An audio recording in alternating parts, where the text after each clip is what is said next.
Ya,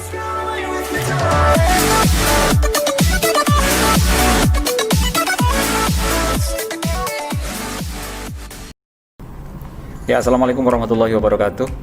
Sobat pendidik yang berbahagia, ini adalah tutorial lanjutan, yaitu untuk men-setting atau menata hasil dari soal di Google Form kita.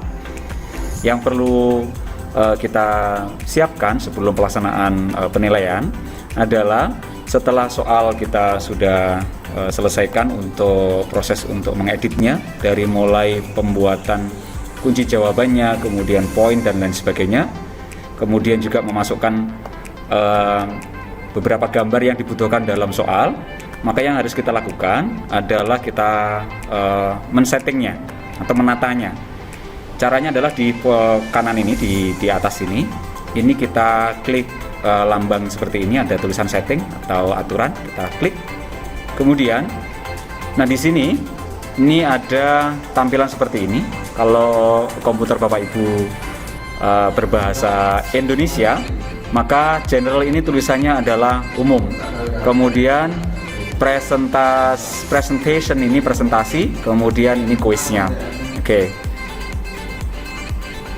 Berikutnya, nih yang perlu kita perhatikan dari sebelah sisi kiri ini, yang di atas ini, collect email address, kumpulkan alamat emailnya. Maka ini kita centangnya kita hilangkan, ya, kita tidak usah mengumpulkan alamat email.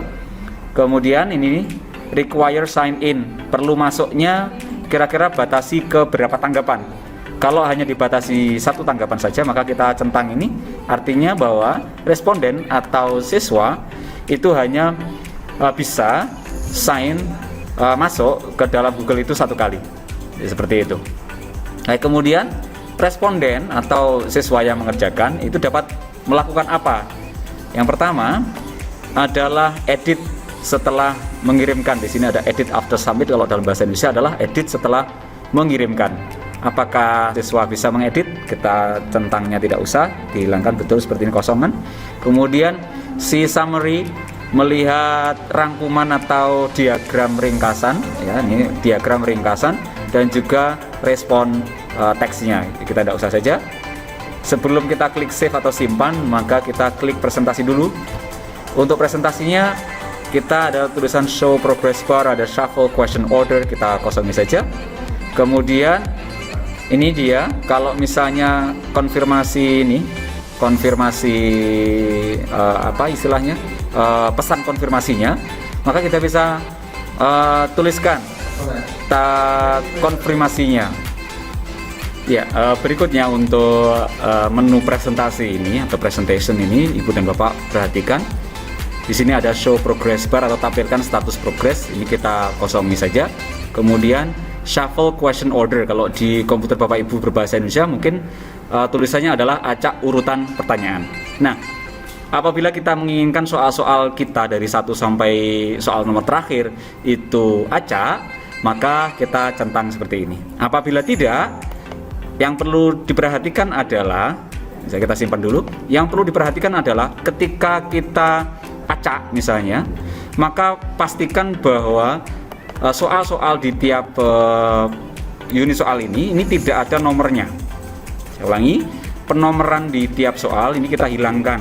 Ya, apabila kita menginginkan soal ini sifatnya acak, ya, sehingga nanti biar tidak ketahuan, artinya bahwa soal nomor 2 ini ada di soal nomor 10 atau kebalikannya, misalnya seperti itu. Sehingga kita edit semuanya bahwa di tiap soal kalimat soalnya, maka penomoran yang tadi secara manual kita masukkan itu tidak kita masukkan. Jadi kita hilangkan satu demi satu. Nah, begitu. Ya, baik. Apabila sudah kita menghilangkan angkanya di tiap soal tadi, maka kita kembali ke setting tadi. Baik, kita lihat ke presentasi. Ya, baik. Jadi konfirmasi ini, pesan konfirmasinya ini kita bisa ketikkan di sini. Misalnya alhamdulillah jawaban Anda telah direkam, misalnya telah terekam, misalnya seperti itu. Oke, kita tuliskan seperti itu. Kemudian untuk kuisnya ini yang kita tidak boleh lupa adalah membuatnya menjadi kuis ini harus kita on-kan. Kemudian untuk opsinya ya, untuk opsinya ini ada beberapa pilihan. Yang pertama adalah rilis nilainya. Apakah segera setelah setiap pengiriman itu siswa bisa melihat nilai? Kalau tidak, kita centang tidak ada centangannya, kita putihkan seperti ini. Kemudian kita pilih, kalau tidak berarti kita memilih salah satunya saja, yaitu later atau nanti setelah peninjauan manual. Ya, aktifkan koleksi email. Oke, nanti saja. Baik, yang di bawah ini ada beberapa menu yang harus kita perhatikan. Ada satu, responden can see atau para siswa bisa melihat apa? Bisa melihat yang pertama adalah pertanyaan tak terjawabnya. Ya, jadi kalau ini kita centang maka siswa bisa melihat pertanyaan-pertanyaan yang belum dia jawab. Kemudian kalau yang ini, yang kedua adalah correct answers atau jawaban yang benar. Jadi kalau menurut hemat saya, jadi lebih tepatnya adalah kita dari mulai sini, dari presentasi kita batasi, dari general kita batasi satu respon. Jadi anak hanya bisa mengerjakan satu kali saja.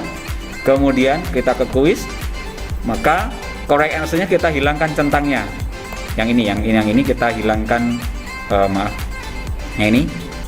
yang bawah ini kita hilangkan centangnya, jadi dikosongkan saja.